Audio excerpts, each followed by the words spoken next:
صلى الله عليه وسلم أو أن تقبح بعض الأزواج للأسف طول الوقت يعيب على زوجها.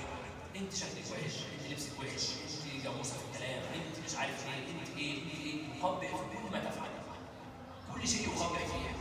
طيب أنا هفترض مع حضرتك كده لأن هي فعلا كده، هي فعلا مثلا ما تعرفش تتكلم.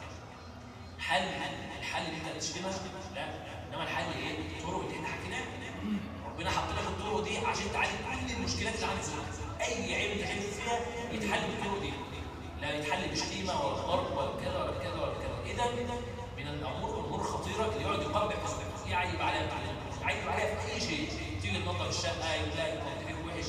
بل اكثر الناس اللي متعود بقى يحرم زوجته، يبقى قدام الناس مثلا يحرجها بكلمه بايخه، شوف عامله ازاي، شوف العيال لابسه ازاي، يحرجها قدام اهله، قدام امه، قدام اخته، يخليها نفسيا تتاثر. هي بتزعل من حاجه زي دي، تلاقي حد يقول لك يا اخي طب تقول لي في البيت عديها بس احنا قدام الناس وما ترجع تقول اللي انت عايزه.